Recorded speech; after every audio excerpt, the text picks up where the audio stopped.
as we continue with certain aspects of the manifesto that you gave out as a coalition, a big and integral part of this year's election is pegged around the women factor. And when we talk about the women factor, we talk about the two-third gender role representation, especially in the bicameral house. Now, your competitors, from the suggestions that they've been given, many have argued there's a lot of practicality, for lack of a better word. They've spoken about giving half of the government to the women. They've signed charters. They've also spoken about putting up a kitty for the women. And they've added to that and said that they're going to achieve the two-third gender rule within the first 100 days in office.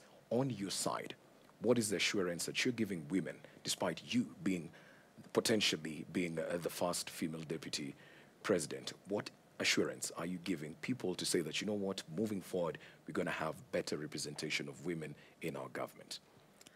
It's easier said than done. For us, the commitment is demonstrated. Right now, Azimio is not saying that we will do for women A, B, C, D. My principal, seated right here next to me, appointed me his deputy. That's a demonstration of the commitment.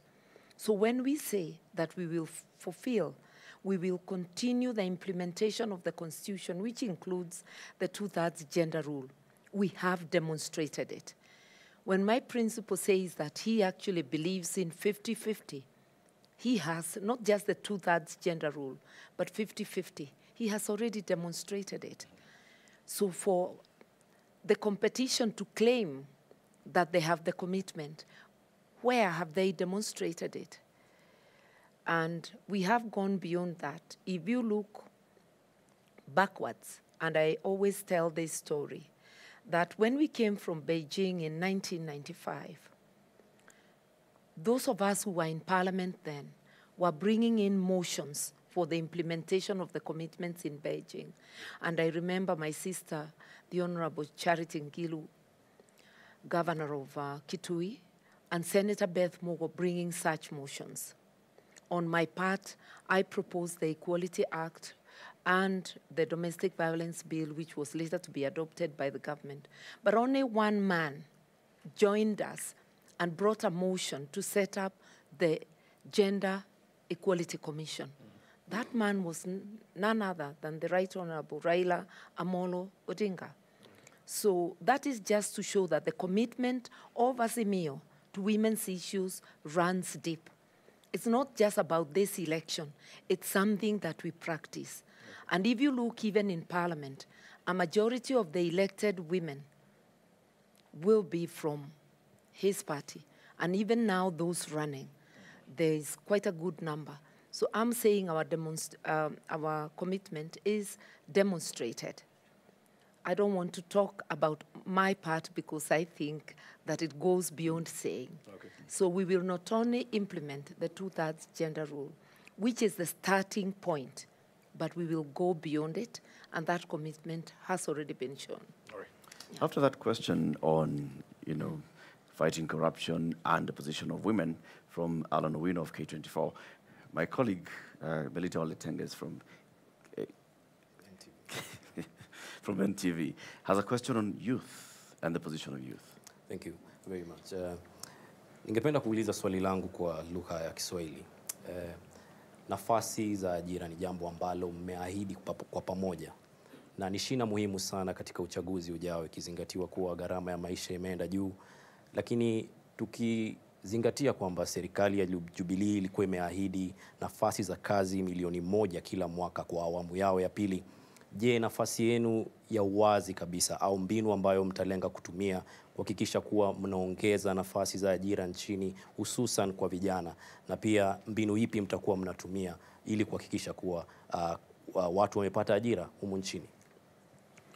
Ndio, sisi tayari tumesema katika manifesto wetu ya kwamba kwanza tunaongea kwa jumla juu ya uchumi. Na tumesema tunataka kupanua uchumi wetu. Kwa mfano tumeongea juu ya mambo ya viwanda. Na tumesema tunataka kuona kama kila county iko na viwanda.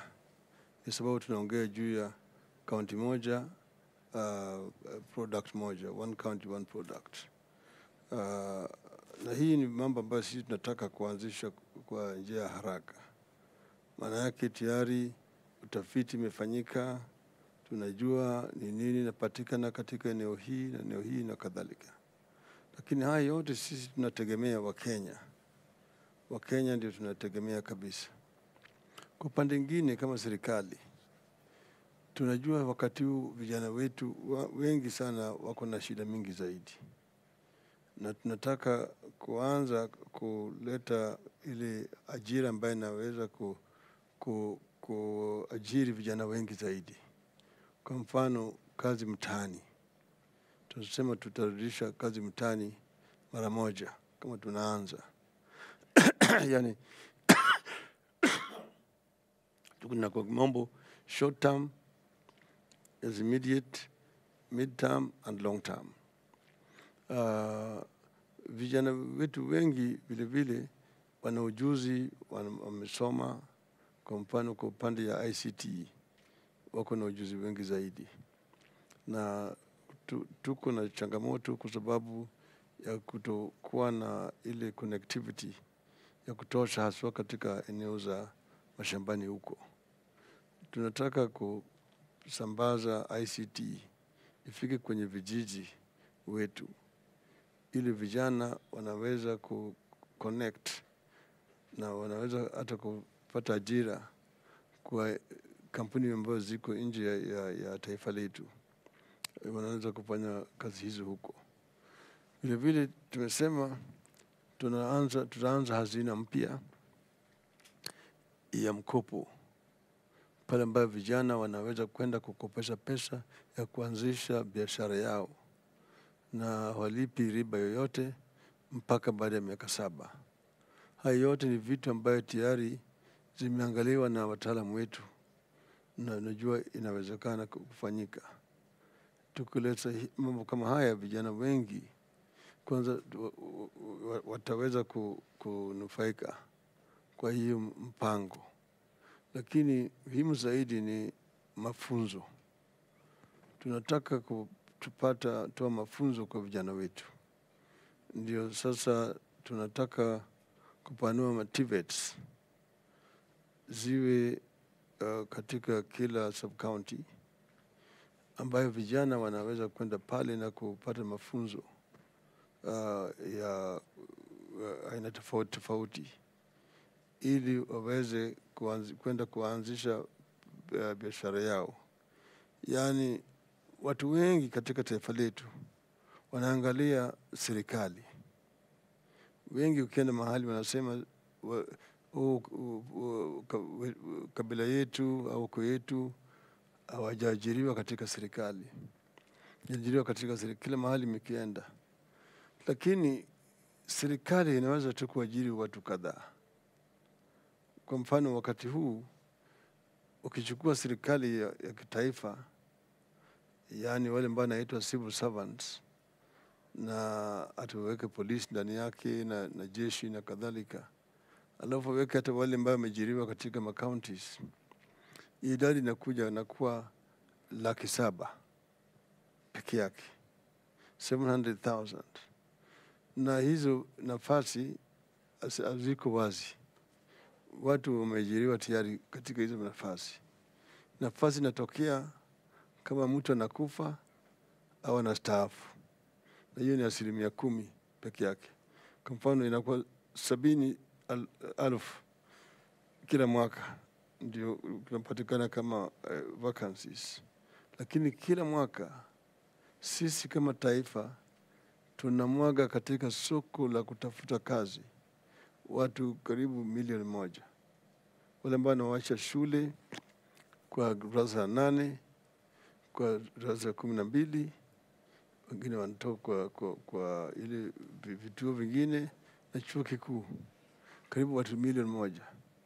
Kwa hivyo mpaka tuangalie sekta ya kibinafsi, private sector, ndio itaweza kutoa ajira kwa wale vijana wetu wote. Sisi tunataka kuona kama Wakenya wenyewe wanapewa fursa ya kuwa kama investors. Wakenya ambao wako hapa na wale ambao wako nje. Juzi sisi tumekuwa na conference na diaspora wa Kenya, tukiwahimiza ya kwamba tutafungua Kenya ili wao wanaweza kuleta pesa zao na kuinvest hapa Kenya.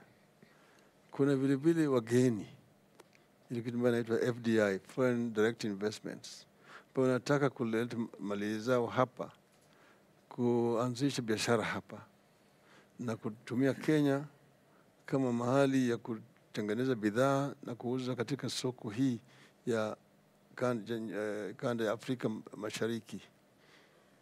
Kuna wafadhili wengi sana wanataka kukuja hapa Kenya. Wengine ambao sasa wanataka kutoka China, kutoka nchi zingine waje hapa katika bara ya Afrika. Sasa shida ambayo iko hapa ni mazingira ya wale kuleta mali yao hapa. Juzi mimi nilikuwa na wale mabalozi na wafanyabiashara kutoka Ulaya.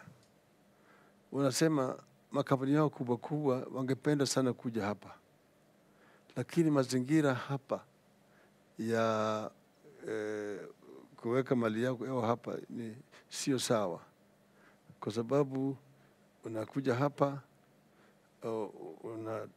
kwanza ile kitu inaitwa bureaucracy. Pili